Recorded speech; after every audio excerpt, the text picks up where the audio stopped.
We knew the first 20 minutes would be vitally important. We sent that message to the players the first 20 minutes in both halves, just with them at home and trying to get a foot in the game, and they did. We went 2-0 down after 19 minutes. The first goal's again something that we've told the players to be wary of. Opposite wingers getting in the back post, which they did. We switch off and they score, and then the second one's criminal. The second and third goal's criminal. We concede from our throw-in, which we're really disappointed about. Just with the second goal, your captain there, Hudson, thought it was offside. How did you see it? It was pretty tight. I think it was pretty tight. I think when you come to places like this, you need strong officials. So, but listen, we conceded 5 goals, and we're going to moan about them.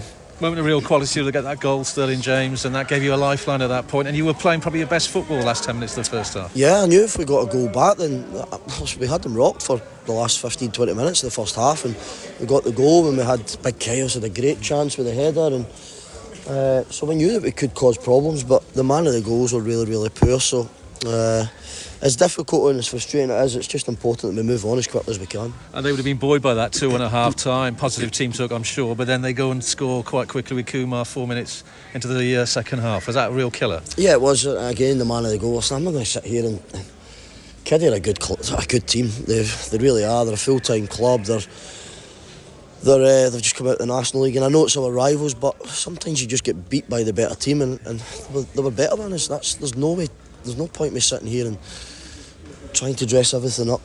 They're miles ahead of us in terms of where they're at in their journey in a football club to where we're at. I know that's disappointing. I know supporters don't want to hear that. I don't want to say that, but that's the truth. So now it's about bouncing back, getting onto the training field tomorrow evening. Obviously won't be able to do much. Getting together Thursday again and going to try and attacking Saturday. Not many managers, of course, want to change a winning team. I'm sure you're one of them. But were you tempted to play 2 up front, particularly with their 3 centre-backs? No. Because, like you just said, you're damned if you do, damned if you don't. People moan if you change your winning team, and then if you don't, it's why did you not change it? So that's the part of the manager's job that you just got to deal with.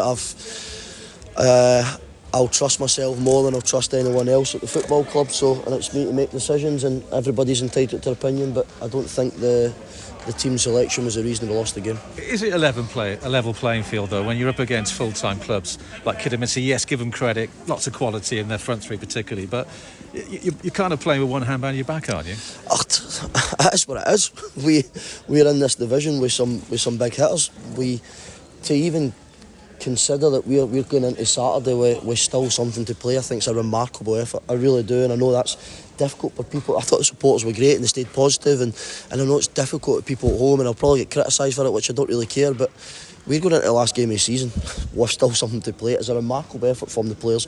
I'll go back, and I keep going back. We come through the door 20 months ago. We wanted to give people belief. I walked through the door myself. There was no one else at the club except for me and Matt Derricott. We changed everything. So to go to the last game of the season, only in my second season as a manager, I'm so proud. I'm proud of the players. I'm proud of the club. So it's about staying positive. Let's go and attack next Saturday. If you asked every supporter, every player, every member of staff, anyone at the football club, if they thought when I walked through the door 18, 19, 20 months down the line, if we'd be playing at home to try and make our season as long as we possibly can, then I'm absolutely adamant they'd snap your hand off. And you've just got to win it against Scunthorpe and then see what happens in terms of goal difference elsewhere. Yeah, I don't know. I've heard someone talk about goal difference, but just go and win the game. We'll go and, like we do, we go and try and win every game. And again, I could have came here and played a 5-4-1 and sat bin. In hindsight, people might go, well, we should have, but we put ourselves in a position where we had 2 chances to try and, obviously today and then Saturday, to try and affect where we are. But listen, regardless what happens, it's been a remarkable effort from the players, and we will stay positive. If people want to be negative, then that's fine. That's absolutely fine. But we will stay positive as a football club, as a manager, as a group of players, and we'll go and attack. We'll attack Saturday. And just a final couple of questions. The fans today, 1,300 odd from Hereford, and they didn't stop singing even when you were 3-4-0 down. 4-1 down. And that's why I try and be as honest. They're not silly. They know what we're up against. They know how, and I know it's our rivals, but they're not silly. They understand. It's difficult. It really is. But they were remarkable. They really were. We passed a lot of them on the bus on the way in, and they're all singing and chanting and getting behind us, and they understand. They're not silly, and I have respect for them. That's why I won't come out here and try and dress everything up. I just want to be honest with them, and we need them again, and they'll come again, and we'll sell the place out, and they'll be right behind us. We'll give it an absolute massive effort. Okay. And will you be in the dugout next Saturday? Have you appealed against that red card? No, I'm not appealed. I've seen it. I think everyone's seen it. Leaving the touchline with an aggressive manager is certainly something I didn't do. No, we're waiting to see what comes through, but I'm hopeful that I'll be on the touchline. Yeah. Okay, Paul. Thanks for your time. Thanks very much. Thank you. Cheers. Cheers, guys.